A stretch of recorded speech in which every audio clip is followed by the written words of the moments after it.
கொண்டு போய் வைத்து விட்டால் கிட்டத்தட்ட 25 வருஷங்களுக்குள்ளால வைக்கிற அந்த நாளையிலிருந்து 25 வருஷத்துக்குள்ளால அந்த ஜனாசாட உடம்பு 100க்கு 100 அழிந்து மண்ணோடு மண்ணாகி விடுகின்றது. மனிதன் மரணித்த 36 மணி நேரத்திலே மௌத்தாவி 36 மணி நேரத்தில் அவனுடைய உடம்புல ஈக்கள் கொசுக்கள் அப்படியே மொச்சி முட்டைகளை விடத் தொடங்குகின்றது. 60 மணி நேரம் ஆனதோடு அந்த முட்டைகள் அப்படியே பொரித்து அதிலே கிருமிகள் அந்த உடலிலிருந்து வெளியேற தொடங்கி விடுகின்றது. அந்த மண்ணறையிலே ஜனாசாவை கொண்டு போய் வைத்து ஃபர்ஸ்ட் நைட் கபரின் வாழ்விலே முதல் இரவு ஜனாசாவை கொண்டு போய் கபரிலே வைத்ததோடு அங்குள்ள அந்த உஷ்ணம் அந்த காற்று போக்கு தடைபட்ட அந்த நிலை மண்ணுக்கு இரையான இவனுடைய வயிறும் இவனுடைய மறைவிடமும் முதலாவது பழுதடைய தொடங்குகின்றது. அதுதான் மனித உலகத்தில் நிறைய பாதுகாத்த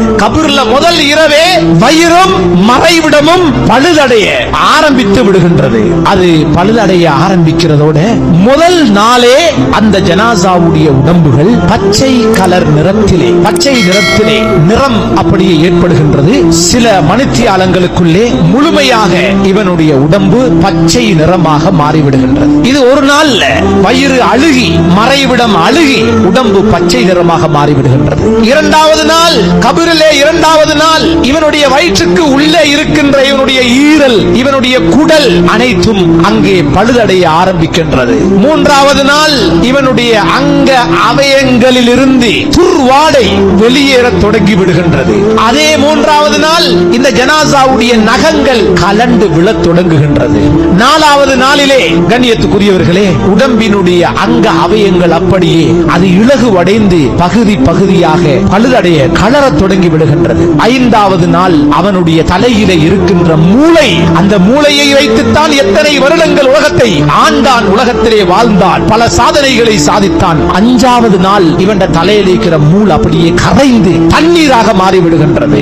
ஆறாவது நாள் இவனுடைய உடம்பு அப்படியே ஊதி இவனுடைய வயிறு ஊதி அது வெடிக்க தொடங்குகின்றது. ஒரு ஏழாவது நாளைக்கு பின்னால் இவனுடைய முகம் வீங்குகின்றது, கண்கள் வெளியேறுகின்றது, இவனுடைய நாவுகள் நீளுகின்றது, இவனுடைய கன்னங்கள் அனைத்தும் வீக்கம் ஆரம்பிக்கின்றது. முக வீக்கம் அந்த ஏழாவது நாளிலே மொத்தமாக முகம் சார்ந்த அத்தனை உறுப்புகளும் வீங்கி விடுகின்றன. கபரிலே 10வது தினம் இவனுடைய அங்க அவயங்கள் அனைத்துமே வீக்கத்தை அடைகின்றது. 2 வாரங்களுக்கு பின்னால் 15 நாளைக்கு பின்னால உடம்புல தலையில இருக்கிற அவ்வளவு முடிகளும் ஒன்றொன்றாக கலந்து முழுமையாக உடம்பை விட்டும் அது வேறாகி விடுகின்றது. அந்த 15வது நாள் உடம்பிலிருந்து வெளியேறுகின்ற அந்த வாடை இருக்கிறதே அது எங்களுக்கு வீசாவிட்டாலும் அதனை நுகருகின்ற சக்தி படைத்த நீல நிறத்தினுடைய ஈக்கள் கிட்டத்தட்ட 5 கிலோமீட்டருக்கு அங்கால இருந்து இவனுடைய கபரை தேடி வருகின்றது. 5 கிலோமீட்டர்களை தாண்டி வீசுகின்ற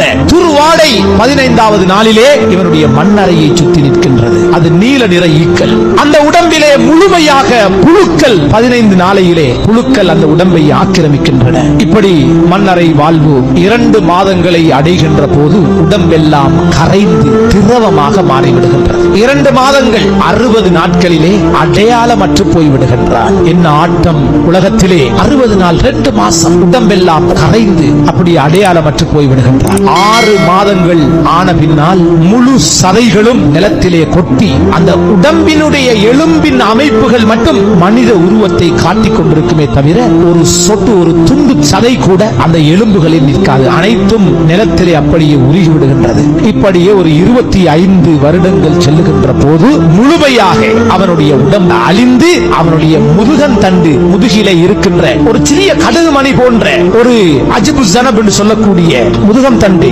அது மட்டும் தான் மிஞ்சுகின்றது. ஒரு கடுகு மணி அளவுக்கு போன்ற ஒன்று. அதை வைத்துதான் அல்லாஹ் எங்களை மீண்டும் கியாமத்திலே எழுப்புகின்றார். ஸல்லல்லாஹு அலைஹி வஸல்லம் அவர்கள் சொன்னார்கள், யஅகுலு துராபு குல்ல ஷைஇன் மினல் இன்சான் இல்லா அஜ்ப ஸன்பி. அவனுடைய அந்த கடுகு மணி போன்று இருக்கக்கூடிய அந்த முதுகன் தண்டை தவிர அனைத்தையும் இந்த மண் அதனை சாப்பிட்டு விடுகின்றது என்று ஸல்லல்லாஹு அலைஹி வஸல்லம் அவர்கள் சொன்னார்கள். எனவே இஸ்ராயில் அலைஹிஸ்ஸலாம் அவர்கள் மலக்குமார்கள் மனிதனுடைய ஜனாசாவை குளிப்பாட்டுகின்ற போது சப்தமிட்டு கேட்பார்கள், ஐன சம்உக், உன்னுடைய காது எங்க?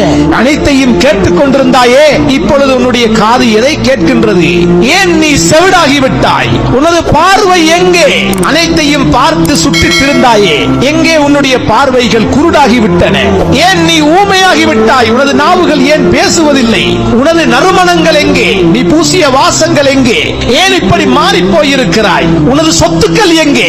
வெறும் ஏழையாக ஒரு சரமும் உன்னுடைய உடம்பிலே இல்லாமல், ஒன்றுக்கும் சொந்தம் இல்லாமல் இப்படி நீ இருக்கிறாயே என்று மலக்குமார்கள் குளிப்பாட்டுகின்ற போது இவனை நோக்கி பல கேள்விகளை கேட்பார்கள். அந்த கபூரிலே வைக்கப்படுகின்ற போது கபூர் சில கேள்விகளை கேட்கும். நீ உலகத்தை தேடினாயா அல்லது உலகம் உன்னை தேடிருச்சா? சிலர் உலகத்தை அடைந்திருக்கிறார்கள், இன்னும் சிலரை உலகம் சம்பாதித்துக் கொண்டது. அவங்கள ஆகிரத்துக்கு விடவே இல்லை, பள்ளிக்கு விடல, நல்ல அமல்களுக்கு அவங்கள துனியா அவங்கள உடல்ல, முழுக்க முழுக்க சிலரை துனியா அப்படியே பிடித்துக் கொண்டது. அதான் கபூர் கேக்குது, நீ உலகத்தை தேடினியா அல்லது உலகம் முழுக்க ஒன்ன விழுங்கிருச்சா? நீ உலகத்தை விட்டுட்டு எங்கள்கிட்ட தயாராகி வந்தியா அல்லது உலகம் ஒன்ன விட்டுருச்சா?